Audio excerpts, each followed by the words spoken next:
we've got the beautiful smile of Inky up there Yeah. versus 404 Cray hitting. We were talking about what that was, Wakanda Forever, right? Yeah. I like it though. 4-4 Cray, like putting the head down, you know. I like it. That was fun. I like these intro cards. They have I love that they're animated. I was not expecting the animation. Yeah. That part is so sick. Yeah, I remember last Creed, I was lucky enough to be able to film one. Never was on stream after that, so it didn't see the light of day on the stream, but that's okay. Yeah. But yeah, I think it's great to like, you know, showing how the player's, you know, character, right? Like, how do they view it? How do they want people to view it? You know, are they gonna go like killer? Are they going to go for something more nonchalant? Are they going to go for something goofy? You know, what's the vibe? I'm so glad that none of them have opted for just esports pose either. I think there's been a lot of personality for it. Did you see the one for Hungry Box? Oh, no, I didn't actually. He came in with the steel chair. It was crazy.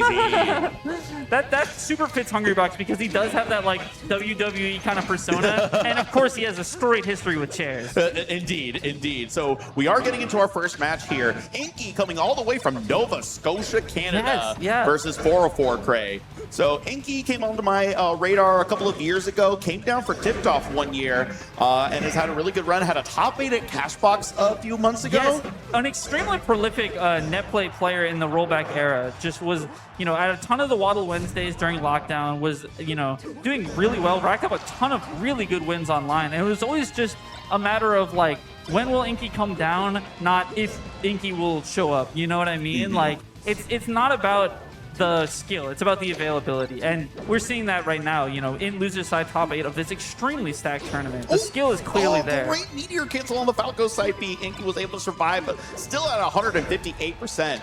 And 404 Cray, we've seen a lot of 404 Cray on this stream this weekend. Beautiful back air is going to close out that stock at 158%. But Sheik working an edge guard right now is able to drop down with that sweet spot back air. Yeah, and that was almost a reversal of what 404 Cray did in that last edge guard, where he started low and then was like, oh, you're going high, I'll go higher, right? And then whereas Inky was like covering high and then just dropped down with the back air. And speaking of dropping down with the back air, another stock in the time it took for me to say that sentence. Inky.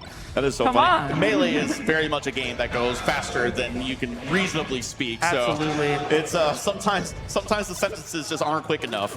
Yeah. We're only human. Yeah. And you know, and that's the beautiful thing about Melee is that sometimes it's so fast, but it's not always that fast, right? And that's what makes it so special, is that some games do go to the full timer. And some games make you wonder why this timer would even exist in this game. Surely this is a joke, right? 8 minutes? No one's actually going to go to 8 minutes every single game of a set, right? Right? No, but oh my god, Melee lies. Oh, it doesn't quite get the fair, it gets reversaled for it. Yeah, that was a good idea on the air dodge, but still not enough to get out of this edge guard. Finally was able to get back to center stage. A dash attack, maybe ill-advised there, gave this Inky opening. Yes, and right now I think that this stock is like super crucial, right? That second to last stock where you're both at that high percent, you know that if you go into last stock with that momentum, it can be a huge mental buff, right? Yeah, and it's right here, trying to build up that percent. Going into your final stock with that little bit of percent lead just makes your job that much easier. Especially as Sheik, right? Because you're trying to get them out of that CC range where you can't use your aerials, can't use your dash attack or whatever. And so all of this is kind of, you know, extra credit, but to be in knockdown percent, he doesn't need it. He doesn't need it. Yeah, back throw at that percent is in that position is perfect. You get Falco off stage and you rely on your edge guarding capability to be able to close it out. He was able to do it. Yeah, if Falco can't win that first mix-up, it's clipped. But yeah, going to Stadium, not surprising at all. I would expect either this stage or FD. We might see both, depending on how this set goes. Yeah. Oh, and great ledge steal for an under 10-second first stock. Yeah, unfortunate for Inky. Fortunate for 404 Cray coming down to an early lead in this game, too. I respect going for ledge there, though, because like the really safe option is just like, okay, I'm going to full send it to platform. He can't kill me from that position, right? But what can happen is that if he predicts it, which is the most obvious option, he can get a full combo like this. He's very much ready for it. So good player. You know, I think that it's really good for Inky to risk that and not be afraid. But then 404 Cray obviously did the perfect thing to cover that. So sometimes you got to take the risk. But the thing about the risk is that sometimes it doesn't work out.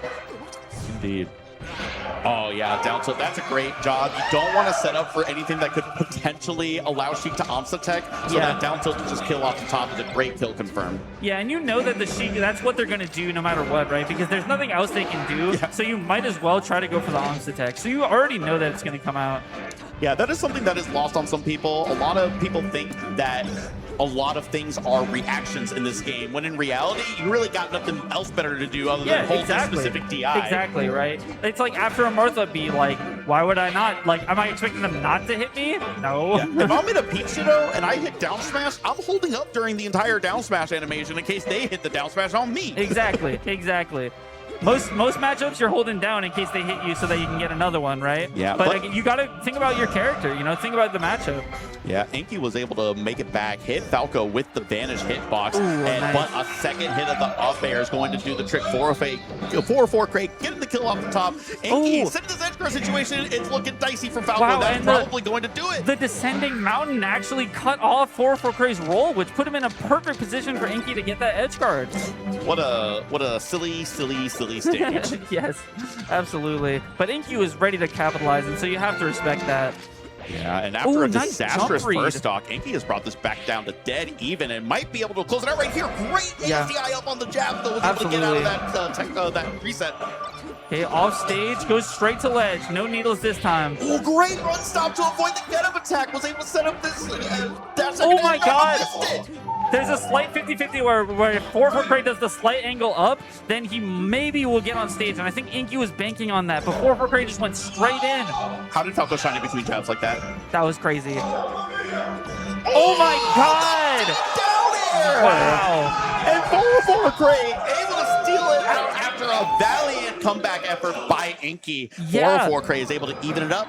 Yeah, and normally you would think like, oh, grab ledge, Sheik is off stage, but there's a lot of awkward things that can happen there, right? If Sheik goes for that double poof, you might just get stage spiked and die. And so 404 Crate was like, I don't want to take that risk because I know that Inky's a strong enough player that those mix-ups will be on deck. I know that he needs to go up, so I can go down there and just make it happen, right? No need to, delineate it any further than that. Just get the kill right here, right now, bet it all, and it paid out big. Oh, the up smash from Falco. I love Falco up smash. It's almost up tilt. Yeah. It's up tilt and it's in front of you, and it's a little bit stronger, but a lot laggier. Yeah, and that is the problem. But it is a very useful tool, as we saw there. And a useful tool is going to be that ledge hog in order to close that stock out. Absolutely. You can't name any more tools more useful than ledge hogging versus Sheik. Yeah, actually, that grabbing ledge might be the strongest thing you can do versus a Sheik. Yeah, absolutely. But yeah, this FOD game, I do think that this is a good counter pick for Sheik. But I will say one benefit that Falco has in this matchup is that, as you can see, it's not like 404 Cray is really hurting too bad from the stage pick, right? I do think it's good for more marginal reasons, but it's not as obvious as to why as a FD, as a stadium, right? And so, as Sheik, you kind of need to just rely on your fundamentals and that you're going to be the better player at the end of the day, because while you do have a breadth of good stages, none of them are really like that crazy in this spacey matchup. You don't have the FD counter pick versus them, right? Exactly. So, to your point, having to work their best neutral tools on stages like this where they can just be straight up with their opponent, able to get this forward air, not able to get the kill yet. A down air is going to start things up here, and a shine stuffing Sheik's retaliation attempt. Yeah, and I have to point out, because 404 Cray has been doing an amazing job on these edge guards, right? A lot of times that can make or break a Sheik versus Falco game, because Falco can be so susceptible to getting edge guarded at all percents, right? Not just when he's at high percent, you can do it anytime. But 404 Cray hasn't really been using too much of the up B when he has been in really good spots, and he's been doing a lot of mix-ups of the timing, the height, when he double jumps, where he double jumps with the side B, and that has made all the difference. Wow, and a shine got all the way up there to get the up, all the way up there to get the up air. Yes. Off the top, closed out that We got bars. And if you're Inky, do you run it back or do you go to one of your other stages? Because I don't think that FOD is necessarily that much better than the other ones. So it's really just about your confidence in your counter pick. But Inky's saying, I got to play better. Yeah, I don't think you go to Yoshi's. That's kind of dangerous versus Falco, right? So yeah. And it would really be to one of the other like floaty triplats. Yeah, Dreamland. You would have to try Dreamland, and I'm not sure if that's good either. Dreamland platforms are actually kind of nice for Falco combos. So yeah, and the space is really nice for the lasers. But at the same time, you know, Inky, they're probably picking this stage partially because of the edge guards. But I think that's gonna have to be the difference maker this game, is that he can get more of these reads, get more of these mix-ups. Because again, 4-4 Cray is mixing in that up B just enough and mixing up the side B just enough that he's able to weave around a lot of these hits. I love Inky that. Gets it there.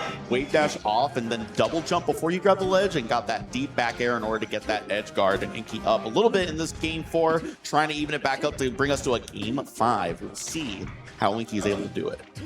Yeah.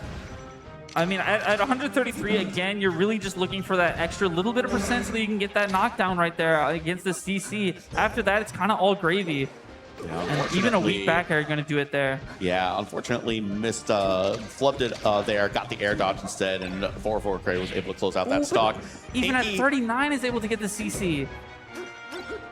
Oh, the double needles both were dodged by Falco, but this follow-up, the dash attack, going to be able to get the forward air near the top platform and get that kill, and Inky out to a rock-solid lead here in this game 4. Yeah, and again, has been doing a lot better on these edge guard situations. That's 2 for 2 right now, and that's, you know, that's giving him a great lead going into this this 4th stock, or this 3rd stock. Also building up a lot of percent quickly at the beginning of these stocks, making sure to get a lot of that. Oh, boy. Okay. Oh, wow. The complete reversal. It looked like 4-4 Cray was going to lose the stock, but it's Inky instead. Yeah, that is like the ultimate, like, keeping you honest kind of thing for Falco, where it's like, if you are not as tight as possible, you're going straight down. You're going straight to the blast zone. I will escort you personally. Oh, and no jump there. Unfortunate. Wow. Inky not happy with how that turned out. Down to the last stock, but still very doable from this position. But 4-4 Cray trying to start off this punish and getting off to a hot start. And 4-4 Cray is looking at, you know, taking like 3 stocks in a row here, barely taking any damage. Oh my God! He's going to close it out. 4-4 Cray takes a 3-1 over Inky. That was insane. I mean, they say nair plane, but usually they don't mean it that literally, right? Nair, nair, nair, dare, dare. That's all you need. No shines, no up tilts. Just aerials out here. That was crazy. That was a lot of shuffling, wasn't it? Yeah. Kicking it old school. That's all you need. That's all you need.